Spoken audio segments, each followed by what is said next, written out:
Salamıdırdan dostlar ve doğanlar. Gelin olsa bizim 10. tapağımıza başlayalım. A1 English Lesson 10. Bu tapakta biz näme öwreniriz? Bu tapakta biz geçen temadaky 9. tapakdaky öwrenen zatlarymyzy giňişleýin öwreniriz. Beý diýmek bilen bu temada esasy öwrenjek zatymyz özüň barada giňişleýin informasiýany başga birine bermek we başga biriniň informasiýasyny ondan almak öwreniriz. Mysal üçin adyň, telefon nomeryň, özüň barada gurrun ber, şonuň ýaly soraglary köplenç, gaty köplenç, %100 hemişe gawat gelýän sözleri öwreniriz. Gelin bolsa indi başlaýyn. Ünsüriň, diňläň, ýazyň başladyk onu. Giving personal information. Giving personal information. Giving personal information bolanda özüň baradaky informasiýany başga birine bermek. Hello, salam. In this lesson we will be learning about how you can give your personal information to another person in English. Bu sabakda biz özüň baradaky informasiýany ingliz dilinde gürläp başga birine nädip bermegi öwreniriz. When meeting people from other countries or places, haçanda sen başga bir ýurduň raýaty, milleti bilen duşaňda, olam ingliz dilinde gürleýän bolsa, you might become friends. Sen olar bilen dost bolup bilmeň mümkin. And might want to exchange your personal information. Özüň personal informasiýany we özüň baradaky informasiýany oňa bermek we oňkyny almagy islemeň mümkin. Let's have a look and see how we might handle this. Gelin olsa öwreneliň nädip biz şu situasiýada näme zatlar diýmeli, näme zatlar almaly gürleşýän adamdan. Introduction. Gepleşik, kiçiräjik gepleşik. Let's recap on how we can introduce ourselves in English. Gelin olsa ingliz dilinde nädip özüň baradaky informasiýany başga birine bermegi öwreneliň. Hello, salam. How are you? Gowum ýagdaýlaryňyz? My name is Oliver. Eger türkmen başga näme adyňyz bolsa öz adyňyzy aýdýaňyz. My name is Plany. What about you? Senin adyň näme? Garşyňdakydan soraýan. What about you? Ýa-da what is your name? Ýa-da what is your name? Senin adyň näme diýip soraýar. Siz öz adyňyzy aýtdyňyz, salamlaşdyňyz, gowum ýagdaýlaryňyzy diýdiňiz, öz adyňyzy aýtdyňyz. Onun ýagdaýyny soradyňyz, what about you diýip, onuň adyny aldyňyz, what's your name diýip. Soňundan gepleşere tema topik ýok bolsa, elleşip nice to meet you diýän. Here we have introduced ourselves and also asked for someone's name. Bu ýerde biz özümiz baradaky informasiýany berdik we gürleşýän adamymyz, öňümizde karşymyzdaky adamyň informasiýasyny aldyk. Please, haýyş. When we are asking for something, we use the word please. Mysal üçin biz köpünç syla hormat görnüşinde ingliz dilinde please sözüni hemişe denýär bolýar. Mysal üçin please, haýyş. Please, can I? Mysal üçin haýyş, can I? Men siziň bir zadyňyzy alyp bilermi? Mysal üçin please, can I get your mobile number? Haýyş, men siziň telefon nomeryňyzy alyp bilermi? Ya siz maňa öz telefon nomeryňyzy aýdyp bilersiňizmi? Diýen manyny berýär. Please give me your personal details. Or please give me your home address. Please give me your home address bolanda öýüň adresini maňa aýdyp diýen, maňa öýüňiň adresini beräýin diýen manyny berýär. This is a polite and correct way to ask for information. Bul polite bolanda sylançyk hormat bilen başga biriniň informasiýasyny almagyň ýoly. Telefon number. Gelin olsa telefon nomeri almagy öwreneliň, telefon nomerimizi başka birine bermege öğrenelim. If you want to get in touch with someone after meeting each other, you might want to call the person again.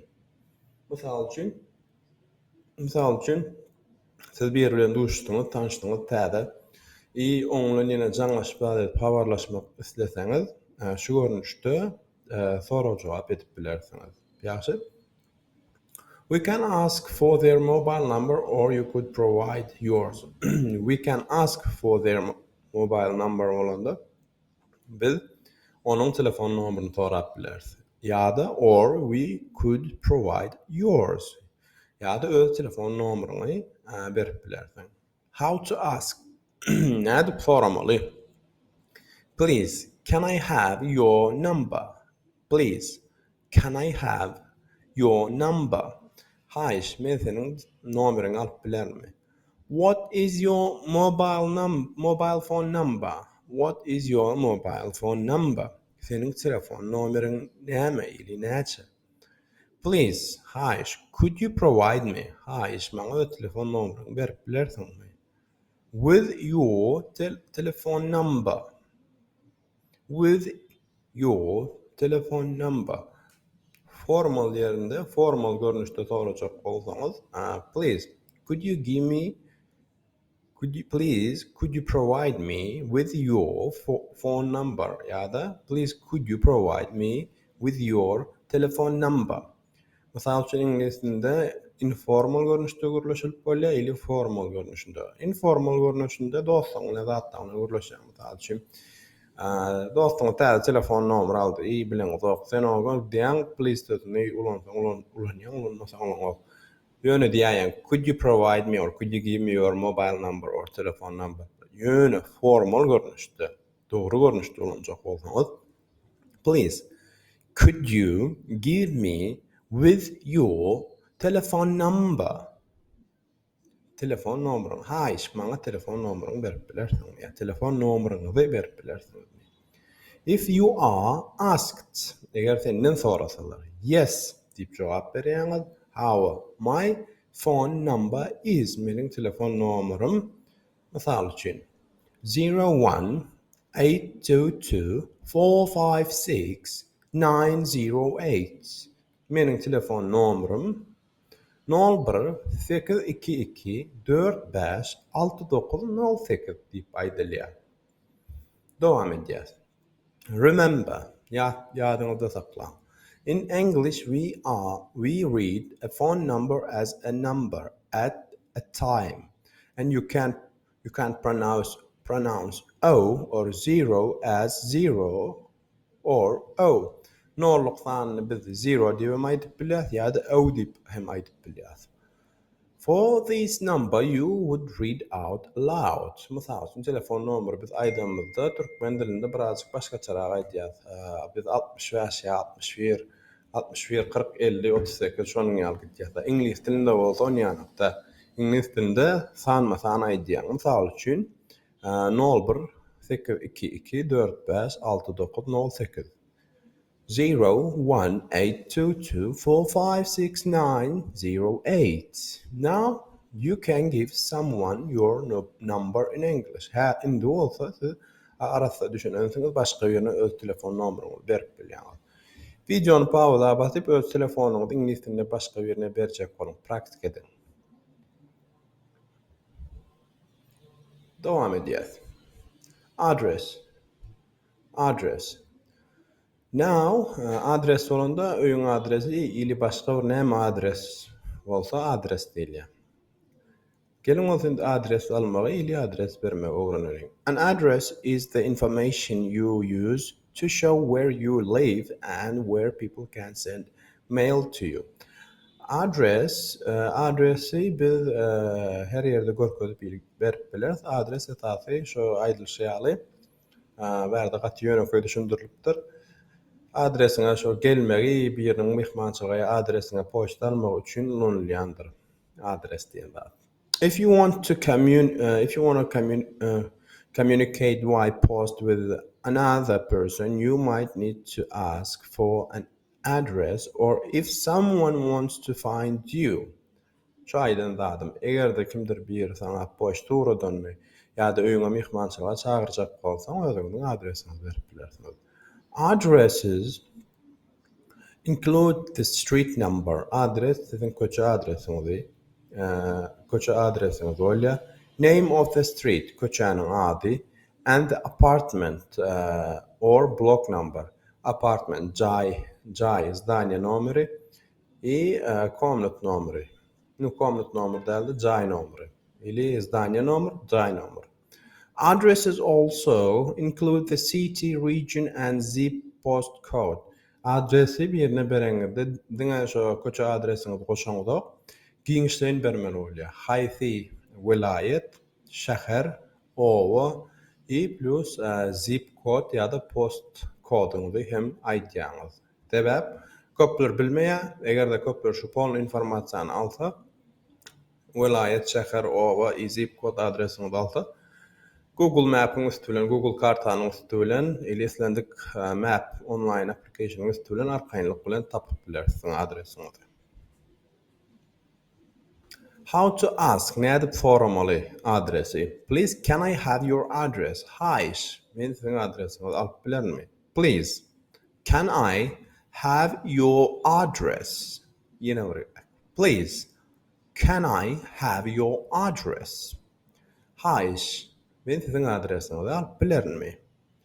Informal görnüşde. Indi olsa formal görnüşde. Birazcık köpräk format berip burlaňdy. Could you provide me with your address? Could you provide me with your address? Haýyş, siz maňa özüňiziň adresiňizi berip bilersiňizmi? Ýokardakyda bolsa, can I have your address? Please, can I have your address? Maňa adresiňizi, haýyş, maňa adresiňizi beriň. Aşağıda bolsa, could you provide me with your address? Siz maňa adresiňizi berip bilersiňizmi? Dip ýüzlenýär. If you are asked, egerde sizden sorasalar adres informasiýany, siziň jogabyňyz yes, how? My address is, meniň adresim. Name, write your name on the first line. Birinjilik bilen öz adyňyzy ýazýaňyz. Mysal üçin Öwelmurat Saparyel diýip. Street, köçe adres. Write your street address and apartment number on the second line. İkinci linýada. Özüňiziň köçe adresiňiz we etaj, jay adresiňiz. City, write your city on the third line. Üçüncü linýada. Özüňiziň şäheriňiziň adyny ýazýaňyz. Region, write your region on the fourth line. Dördüncü linýada regionuňyzyň adresini ýa-da vilayatyň adresini ýazýaňyz. Ýa-da owaň adresini, ýa-da şäherçäň adresini ýazýaňyz. Nu şäherçäň adresi bol. Vilayat ad ýa-da region ad ýa-da şäherçä ad ýazýaňyz. Post zip code, write your zip post code on the final line. Iň soňky nämede bolsa, linýada bolsa, özüňiziň post ýa zip koduňyzy ýazyp bilýäňiz. Post zip koduňyzy özüňiz bilmeýän bolsaňyz Google'ň üstünden hem tapyp bilersiňiz. Bar edýän zadyňyz şäheriňiziň ady, vilayatyňyzyň ady, soňundan post zip kod diýip ýazsaňyz Google'da çykarýandyr. Each line ends with a comma.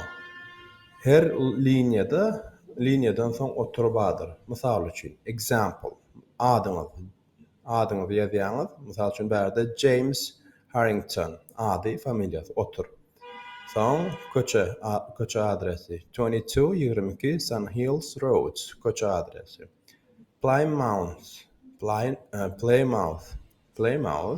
Dave, otur, i sonda zip postal kody PL208BA.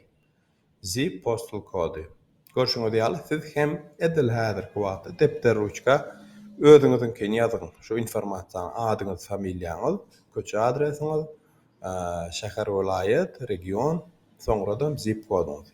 Bilmeseňiz aýdyşmy Google'dan alyp ýazyň. Sebäbi bu zatlar size durmuşda kän gawat geler. İnglis dili ýerinde, İnglis dili firmada, gürleşilýän firmalarda işleseňiz, şu zatlar siz e-mail ýazaňyzdadam, arda ýazaňyzdadam, gürleşeňizde de informasiýa exchange çalşaňyzdadam gelýändir. Şoň üçin okaýan zadyňyzy ünsülen okaň. Biz sapaklamda diňe durmuşda hakyky wagtda size gawat geläjek informasiýany tapaklary berýändir. Email.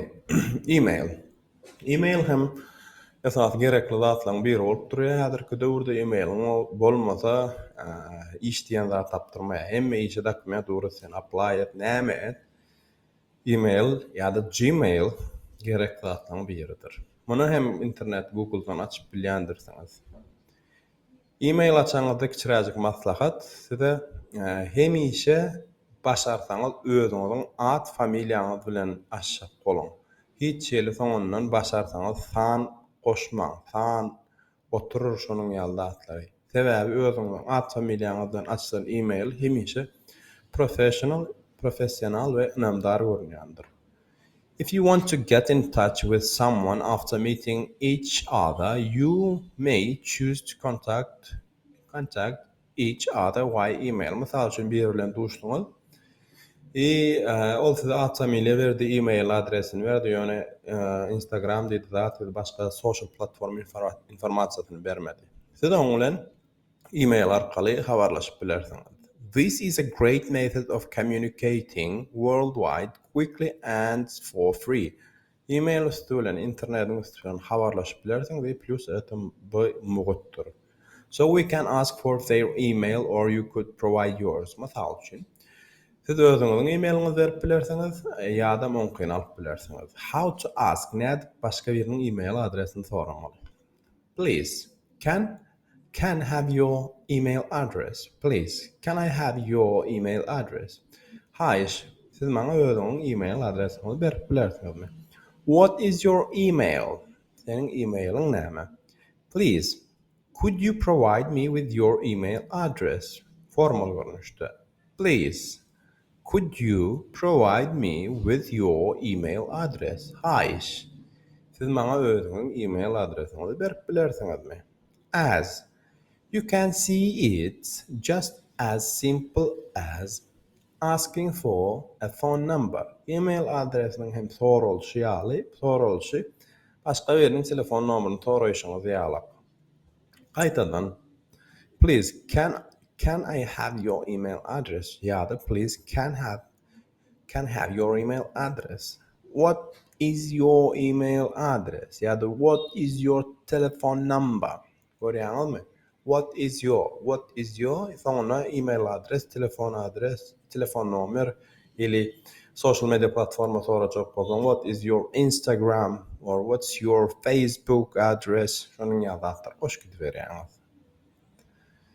If you are asked eger senden sorasalar. Yes, my email is. How? Meniň emailim englishwizard@abc.com.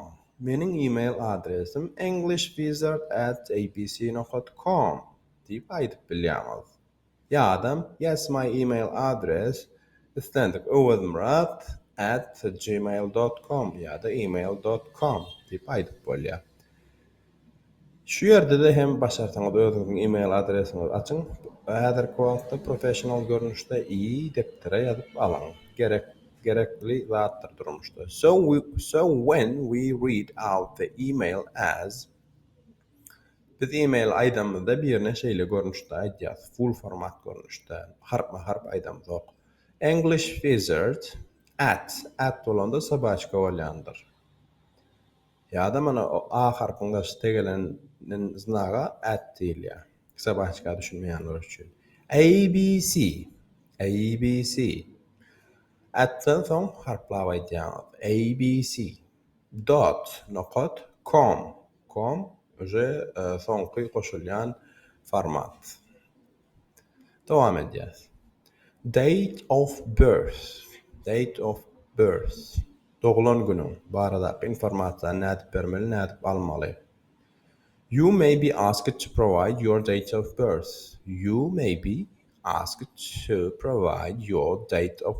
Senden sorap bilerler ýa-da soralandyram doglan günüň barada informasiýany bermegi. This is the same date as your birthday. Soralanmak bul edil doglan günüňdäki çyslany bermeli, ansat görnüşinde men sizi düşündirjek. So, remember, Yadınızda saklan. From before the United Kingdom, the date is organized as a day, month, and then year. Anglia'da ilki bilen berilýän informasiýa çyslo, ay, yıl. For the days we use ordinal numbers. Gün üçün biz ordinal nomerler ullanýar. Then we spell out the month. Sonra biz ay aýtýar. When using number dates, the month are organized. First to 12. Aylar birden 10-gaçgacha gidýändir. 10-gaçgacha. As in January to December, yanvardan dekabragacha. And then the year is pronounced as we have previously learned. Şoň üçin indi düşündireýin. Doglan güni nädip ýerine bermeli. Men özümkiň size example mesele görnüşinde aýdaýyn. My birthday is, mening doglan günüm on 18th ordinal number. 18. January yanvar. Sizem özüňinkini her şu görnüşde aýdyn. My birthday is on just birthday ay ýyly 1996. Sizin kim näçe olsa özüňinkini ýazýar. Depteriňize ýazyň we daşyňyzdan gaýtalan. Pauza basyp videonu dowam etýär. Gelin bolsa indi aýlary öwreneliň. İngiliz dilinde hem dillerdäki 12 sana aý bar. January yanvar. January 1st yanvar 1. February 2 fevral 2. ay. March 3 Mart 3. ay. April 4. ay. May 5. ay. May 5. ay. June 6 iyun 6. ay. July 7 iyul 7. ay. August 8. ay. September 9 sentyabr 9. ay. October 10. ay. November 11 noyabr 11. ay. December 12 dekabr 12. ay bolup durýandyr. Gaýtalan videonu pauza atmakman gaýtalamagy ýadyňyzdan çykarma. Her gezek öwrenýän videoňyzy, temaňyzy. Dowam edýär. Example. Mysal üçin. 1907-2009. Text görnüşinde. 19th doglan günüňizi aýdýaňyz birine häzir. 19th 19 of July iyul 19 iyul 2009. 19th of July 2009. 19 iyulun 2009 ýyly tercüme eden bizde. 21st of January 1966. Yine oraya. 21st of January 1966. 20. yanvarın 1964 ýyly. Ýylynda manyn berýär. Doglan wagty. Why don't you give it a try with yours? What is your date of birth? Why don't you give it a try with yours diyen soragyň jogaby näme üçin sen özüň doglanuny aýtmak senen soň. Gel sen öz doglanuny aýt we senen. Ilkinji ruçka bilen ýazyn. Näçinji gün, ay, ýylyňyzy ýazyn. Soňra ingliz dilinde gaýtalan. Mysal üçin men özümkini aýdaýyn. Day 18th 18. January 18th of January 1996. 18. yanvar 1996 ýyl. Dowam edýär. Thank you. Sağ olun. When you have received the information from someone, you can respond with a thank you. Açanda size bir islendik informasiýany berenden soňra siz ona thank you, sağ olun diyen jogap bilen jogaby berip bilersiňiz. This shows that you are happy to receive the information. Thank you jogaby bermeňiziň manyny size näýlik many berer? Toşda sizi şadyan, minnetdarlyk manyny berýändir. Example. Mysal üçin. You then, please can I have your number? Haýyş, men siziň telefon nomberyňyzy alyp bilermi? Edil häzirki wagtda. Siziň jogabyňyz yes. How? My phone number is 01822456908. Siziň jogabyňyz thank you. You bolanda siz, yes bolanda men. Mysal getirip oturýarys. Ýene bir gezek. You. Siz menden soraýaňyz. Please, can I have your number? Meniň jogabym. Yes, how? My phone number is Qaytalan. 01822456908. Siziň jogabyňyz maňa thank you. Şonluk bilen gaderdan dostlar, bu temamyzdan, bu sapağımyzdan diňýär. Hem okan zatlaryňyzy gaýtadan göz geçiriň, gaýtalan, daşyňyzdan gaýtalan, içiňizden däl, daşyňyzdan gaýtalan, hokmany sorady. Adam daşyndan gaýtalasa ýadynda gowalýandyr. Hemme odaçy saglykda görüşeliň, ýene-de kiçiräjik haýyş, biziň sapaklanmady, ýa-da Instagram akkauntymyzy, soňky postlarymyzy öz storylarymyzda paýlaşmak üçin haýyş edýäs. Sağ olun, sağlıkda görüşeliň, emme odaçy, paka.